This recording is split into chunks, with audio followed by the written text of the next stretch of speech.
জিনিসটা আমি একটু ভিন্নভাবে দেখি।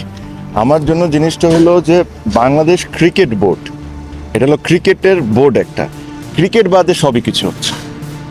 কে আসবে, কে যাবে, কে প্রেসিডেন্ট হবে, কে প্রেসিডেন্ট হবে না, কে ইলেকশন করবে, কে ইলেকশন করবে না, এগুলো ঠিক আছে, এগুলো একটা পার্ট, স্মল একটা পার্ট। আজকে দেখেন বাংলাদেশ ক্রিকেটের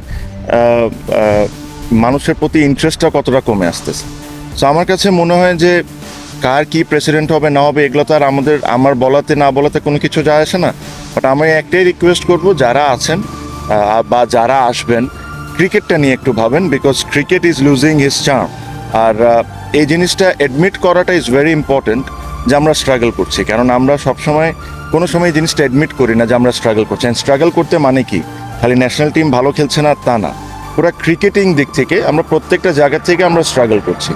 এই জিনিসটাকে অ্যাডমিট করে মেনে নিয়ে কেমনে এখান থেকে বের হয়ে আসতে হবে, ভালোর দিকে আগাইতে হবে, এই জিনিসটা নিয়ে আমার কাছে মনে হয় ভাবা উচিত।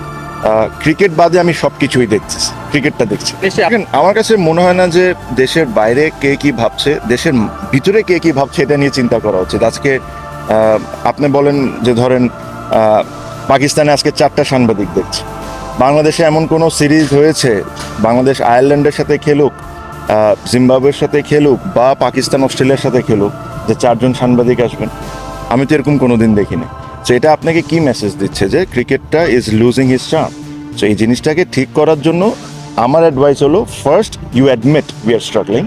অ্যাডমিট করার পর কেমনে এখান থেকে আগে যেতে হবে এটা নিয়ে ভাবে, রাদার দেন কে প্রেসিডেন্ট হবে, কাকে প্রেসিডেন্ট বানানো হচ্ছে, এগুলো একটা মানে আমার কাছে মনে হচ্ছে যে আনইম্পর্টেন্ট জিনিসপত্র নিয়ে আমরা বেশি সিরিয়াস। যেটা ক্রিকেট ডেভেলপমেন্ট কিভাবে হবে, ক্রিকেটটাকে কিভাবে আগে নিয়ে যাব, এটা নিয়ে আমাদের কারো কোনো ভাবনা নেই। ভাই আমি সত্যি কথা বলতে I understand, I played this game enough. নিশ্চিন্তে খান স্বাস্থ্যকর অল টাইম পান, all time healthy life. To understand যে আমি এখন আউটসাইডার একজন। আমি ওখানে গেছি, কিছু প্লেয়ারের ব্যাট ছিল ওগুলা ওদেরকে দিতে, আর সেকেন্ডলি ওদের সাথে দেখা হয়েছে, হাই হ্যালো হয়েছে। আমি ক্রিকেট নিয়ে খুব বেশি কথা বলি না, সত্যি কথা, বিকজ আই আন্ডারস্ট্যান্ড তারা একটা ডিফিকাল্ট টাইম দিয়ে যাচ্ছে। সো অনেক সময় কিছু যখন এত কঠিন সময় থাকে তখন খুব বেশি কথা না বলাটাও ভালো।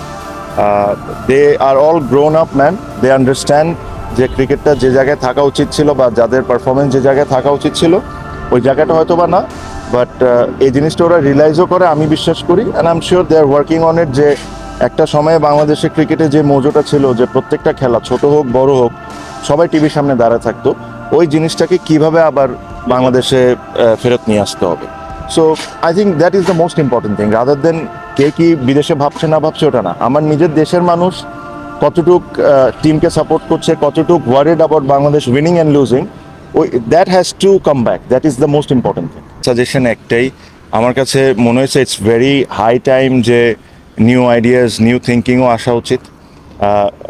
আমার কাছে এটাও মনে হয় যে এই জিনিসটা যেদিন আপনি অ্যাডমিট করে নেবেন না যে ঠিক আছে ভাই আমরা স্ট্রাগল করছি, তাহলে আপনারা একটা প্ল্যান করতে পারবেন যে ঠিক আছে আমরা আজ থেকে 5 বছর 6 বছর 7 বছর পর কিভাবে ওয়ার্ল্ড ক্রিকেটে একটা পাওয়ার হাউস হইতে পারি। আমরা সবাই জানি আমরা 1 বছর 2 বছর 3 বছর এটা হইতে পারবো না, এটা ইম্পসিবল একটা ব্যাপার। বাট এখন থেকে যদি ওই লক্ষ্যের দিকে আগান তাহলে একটা চান্স আছে। আমি সবসময় একটা জিনিস বলি, আমাদের ক্রিকেটের সবচেয়ে বাজে যে জিনিসটা আমার লাগে, সবাই মনে করে যে সবাই এসে চেঞ্জ করে ফেলবো। You can never change, you can always try and change. There's a huge difference. যখন মানুষজন একটা কমেন্ট করে যে আমি আসলে এটা করে ফেলবো ওটা করে ফেলবো, দ্যাট ইজ রং। আমি আসলে আমি এটা করার চেষ্টা করব।